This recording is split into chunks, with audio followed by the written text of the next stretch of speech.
Namo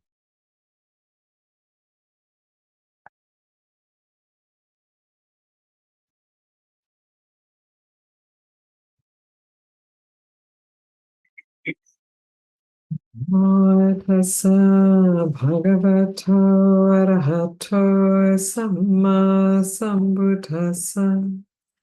Namo tassa bhagavato arahato samma sambuddhassa. Namo tassa bhagavato arahato samma sambuddhassa. So I'd like to begin by paying homage to the Buddha, my teacher, our teacher, who is the one who's brought us all together here today.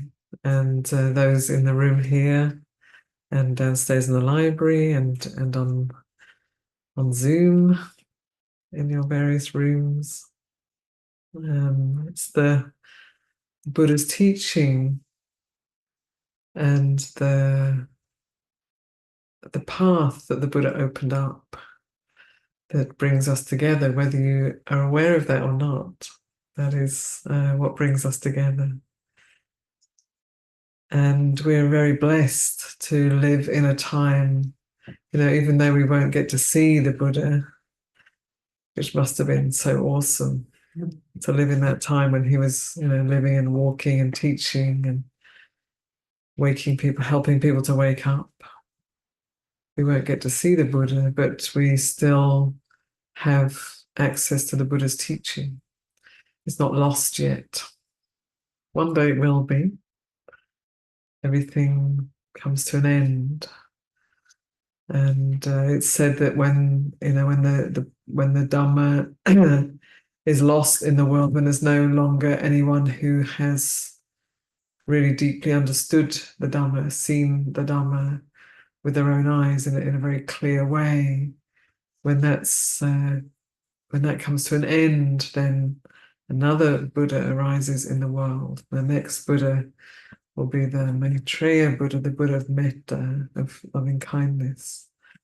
But we want to keep the Dhamma wheel turning as long as we can. So we live in a time when the teaching is still available, and in many languages, in many countries, and many people are practicing the Buddha's teaching in different cultures, in different ways, different languages.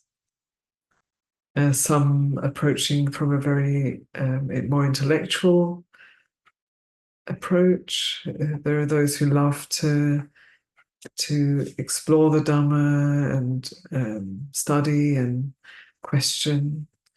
And there are those who gain deeper insight through that path. And there are those who are more intuitive, who maybe aren't so nourished by the books, but have great faith or even some faith, and gain insight and greater confidence through just practicing and seeing what happens. Maybe just picking up a little bit of the teaching, practicing with that, and then finding greater clarity through just direct practice. And those who have more intuitive approach sometimes maybe read, might pick up a book later on and discover, like, oh, I went through that process. Oh, I found that sort of by accident, that path or that way. So there's different approaches, different ways in to the path, and some people are more attuned to the intellectual and rational and reasoning path, which is quite delightful. For the Buddha's teaching is very beautiful if that's your approach. And some this more intuitive, faith-oriented path. My path is more that direction. Has been. It has its own beauty. And as we continue to practice, those two start to come together. and we're not just one or the other, but those who have more intellectual interest, they start to gain confidence and faith through understanding the Dhamma more deeply, through having insight. And those who are more faith-oriented and intuitive, they gain more understanding through their practice. It starts to, the sort of cognitive, rational side also starts to fit together. So there are these two entryways, you could say, into the Dhamma. So the Buddha calls that those two types of people the Dhamma Nusaris. So the Dhamma followers, those are the more intellectual and rational, perhaps you could say. Those who enter through the more intellectual and study way. And then there's the Saddha Nusaris, those who enter through more intuitive and faith-oriented. So Sadhanusari means faith follower or confidence follower. And he points to these two entryways to the path. And I find it helpful that the Buddha really made it clear that the Dhamma is for many types of people. You don't have to be a certain way. It's but you do need to attune to the way you are. So it can be that we read books and then we think, oh, I'm supposed to be this other way, some way that I'm not. And then we might try to be that way, we might try to be like, for me, I thought I was supposed to be be more sort of intellectual and be able to read all these things and understand them and enjoy that. And I didn't enjoy it. I found it quite a bit depressing, actually, because I wasn't able to enter through that door, whereas others were having great delight in reading suttas and commentaries on commentaries. And for me, that was like very uninspiring at some point in my early years. And so you might think that you're supposed to be a certain way that's other than how you are. But actually, the Buddha makes it really clear that there are different ways in, and that even the enlightened ones were very different in character. It's not like we all become bland and everyone becomes the same when you've realized the fruit of awakening. It's that you realize it through your instrument, through your particularity, through your strengths, and through directly addressing and understanding your weaknesses. That's how we need to meet the path, not from an ideal or an idea of how we should be. Although actually, having said that, there is the ideal of the arahant, of the enlightened ones. And that is important, actually. It's like a guiding star. But it's not that we should be a certain character or have particular gifts that we perhaps don't have. If we think in that way, then we shut down, we close the path, we make it sort of, it gets overgrown, we can't walk it. So it's with your particular mind and heart and body and karmic situation, which is always changing. It's with your particular, what you have, that's what you need to bring to the path. And some of what we have is in the way, addictive tendencies. So most people have something, whether it's a mild or a stronger addictive tendency. I think now, these days, the most prevalent is probably internet, phones, getting lost in the scrolling, and then there's all kinds of other addictions. Addiction to being right, It's a hard one to give up. And then there's addictions to many things that sort of take the edge off life, take the edge off things.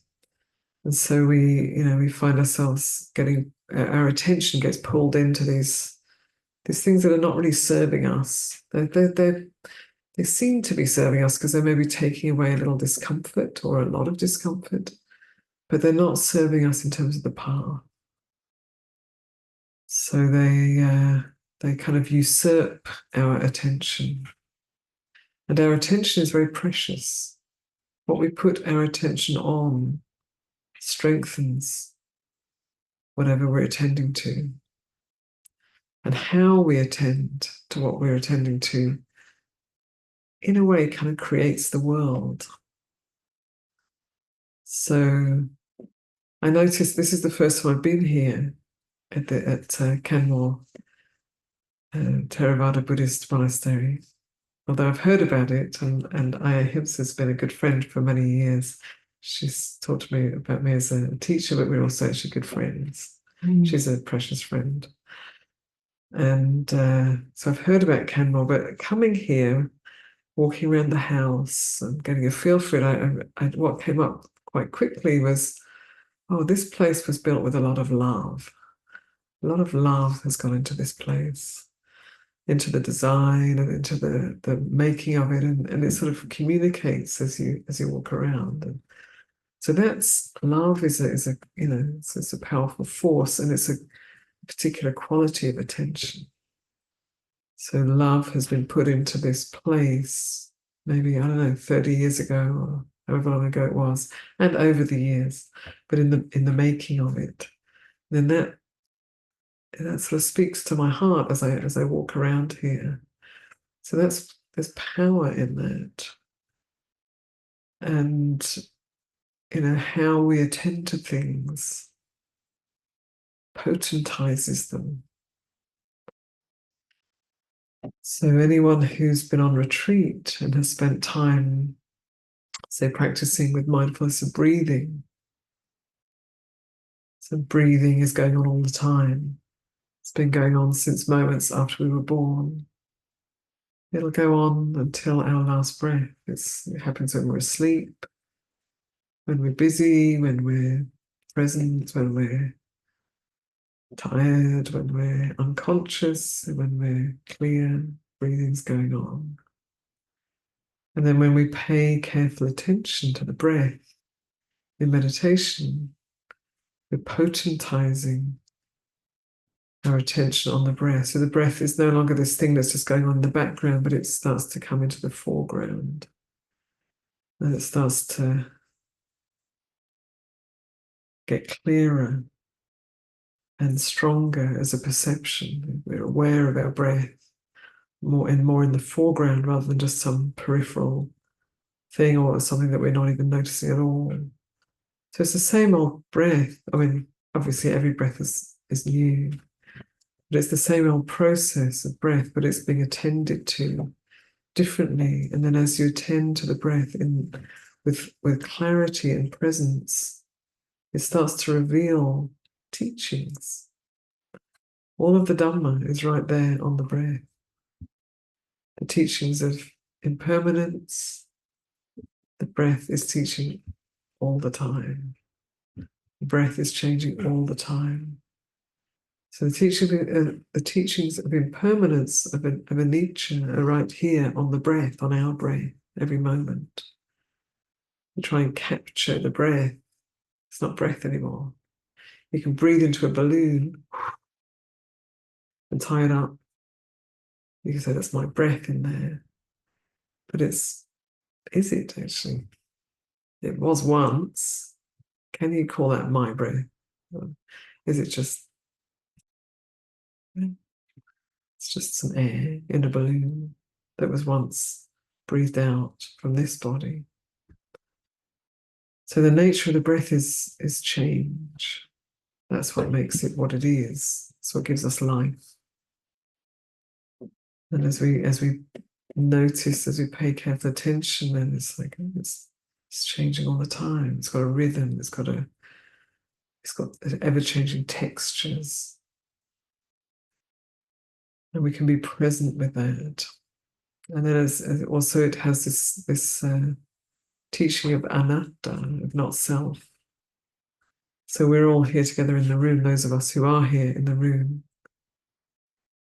And there's a little plant over there too.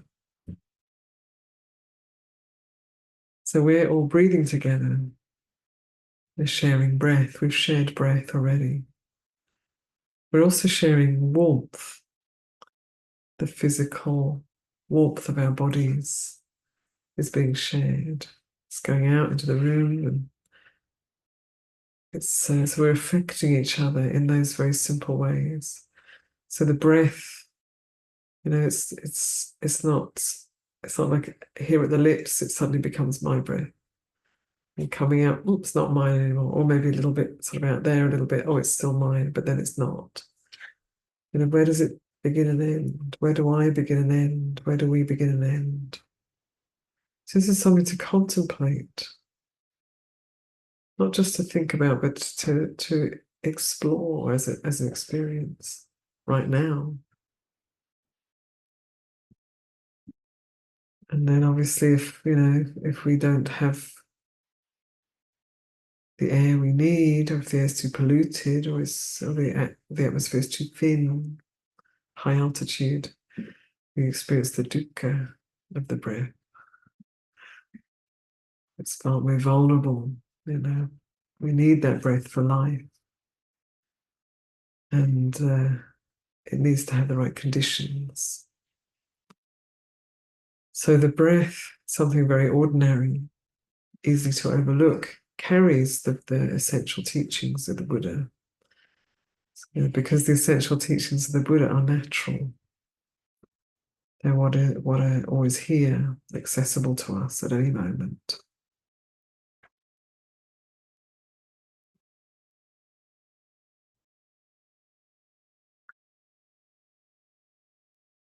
And this Earth we live on, this planet Earth, is such a beautiful planet. They say among I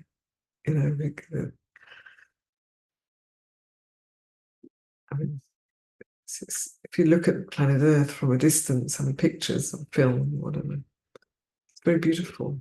Blues and greens and clouds. And there's music on Earth. There's beauty and love and care. This is a very beautiful planet. And yet the forces of greed, hatred and delusion that come through all of us in different ways until we're liberated, those forces, they miss the beauty.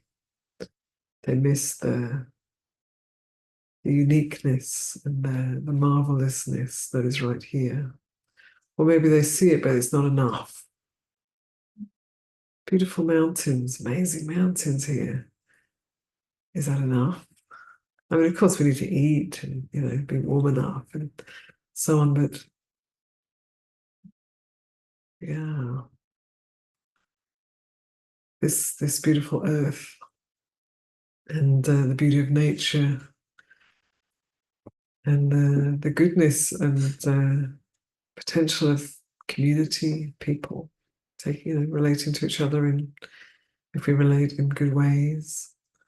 So much potential for joy and gratitude and contentment and enoughness.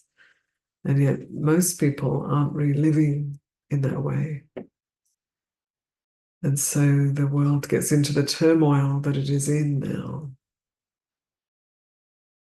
It's kind of being. There are pockets that are run, that are organized by good principles, and then there are large swathes that are really being governed by greed, hatred, and delusion. So that's coming through mainly through human beings. which is us, you know. And so just to look in our own lives and to see, you know, where's the attention going? How are we attending to what is wholesome, what is beneficial, what is generous, what is content, and also to the how much are we able to take in and to know and to feel and experience the interconnectedness, how we're part of each other. So right now, we're part of each other, always, really. So how much are we able to take that in? How much are we able to move out of the me and mine story, separateness, and to feel the interconnection?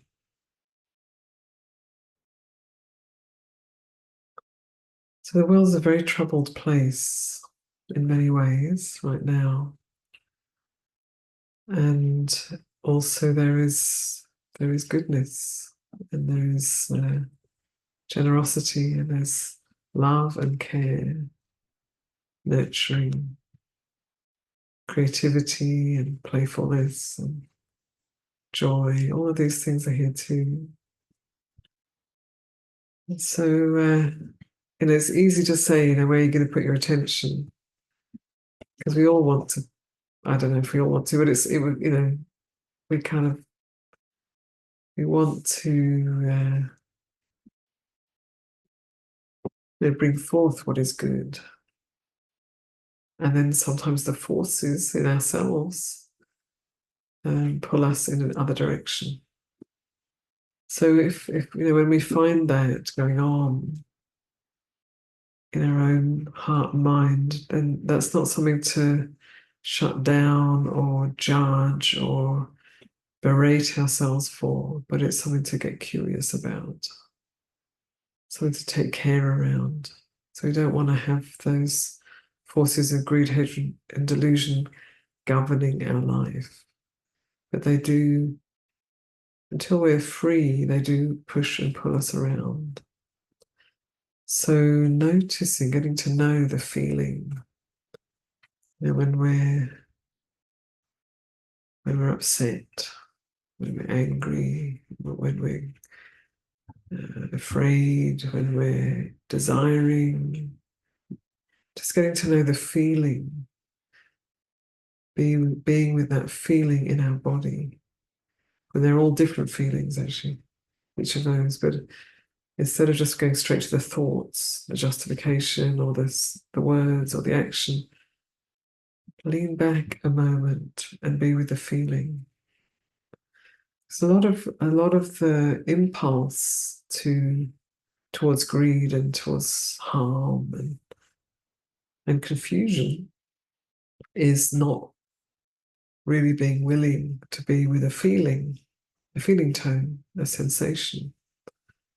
It's kind of amazing once we start to look at it carefully. It's like an intensity starts to arise in us, in our chest, say, and then we don't want to be with that. So we do something, we eat something, we watch something, we say something, so as not to be with a feeling. And every feeling, the Buddha gives this image of a feeling, like a vedana feeling tone, like a bubble. He says it's like a bubble, like when the rain comes and fills up the hollows in the land, and then there's a little puddle, and then the rain keeps raining into the puddle. These little bubbles pop up. So he talks about feeling, Vedana, feeling tone like that. It's just like a bubble. So the bubble looks real, you know. I mean, it is. It's a bubble. You know, it looks really, there's something there, but if you try to catch it, pop, it's gone. So it's like that with our feelings. They're very real. It's absolutely there, and then pop, it's gone. And when it's gone, you can't remember. You might know you felt, but you can't remember how it feels. Can't get it back. And yet we make really big decisions based on a feeling tone. People harm each other based on a feeling tone. we or ourselves,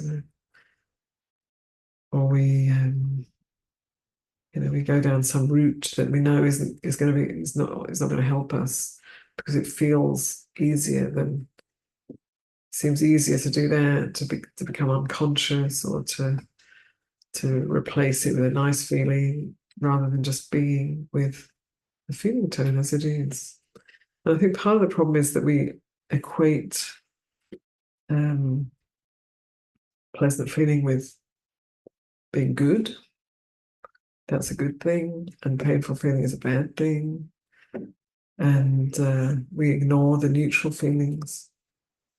And so, if you think in that way, then we're always going to be looking for, I want something, it's got to be nice, it's got to have another nice feeling, got to get away from those painful feelings. But the fact is, human existence has all three of those. You can't have just one. All three of those are playing out at different times, and they arise and they pass away, just like bubbles in a puddle in the rain. Oh. So I just want to encourage you and invite you to explore that. To explore, when a feeling arises, might be a physical feeling in the body, or it might be an intensity in the chest, like more of an emotional feeling. So instead of just being pushed around by it, to get or to zone out or look away or indulge, we can also indulge in those feelings. Might have a poor me story with them or something like that.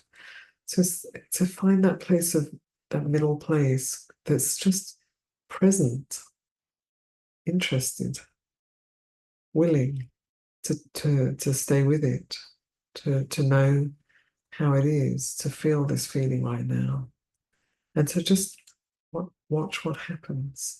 So I'm not saying to be really heroic and just like grit it out, but know the push, know the pull, and don't just get pushed and pulled around, but stay steady and know the feeling of that.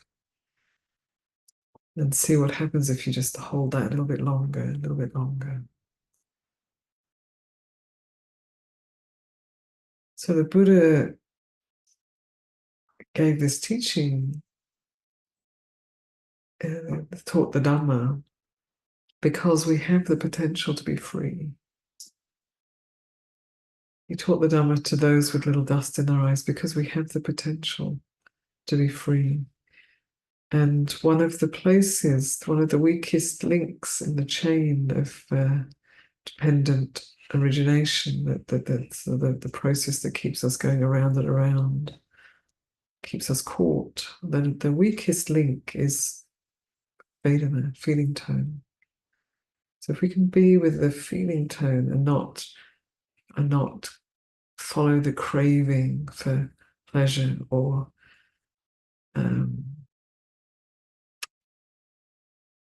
to not feel, if we don't follow that craving, then there's just a feeling that's like this. It's arising, it's here, it's like this. It's changing, it's gone, it's like this now. So we get to know that those bubbles appearing and then popping. And then another one will appear and then pop.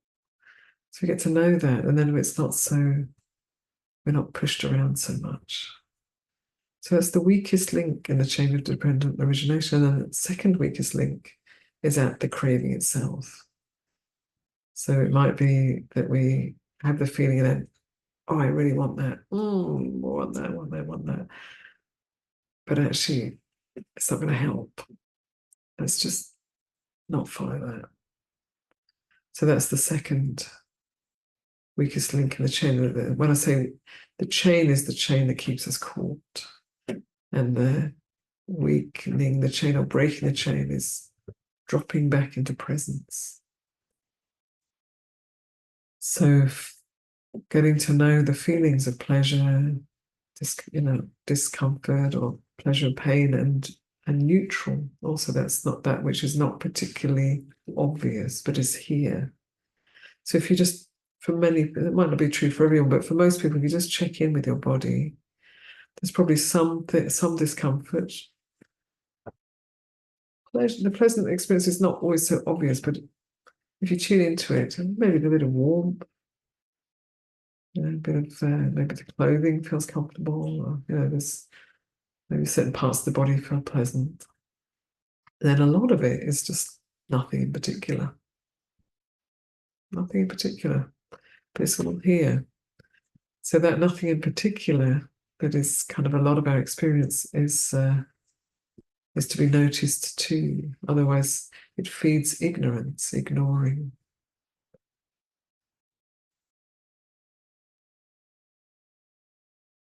So it's how we attend to these simple things. They seem very simple, but they are mighty in a way.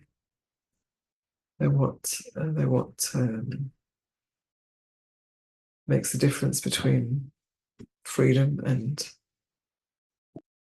a long wandering in samsara. So I want to offer that tonight.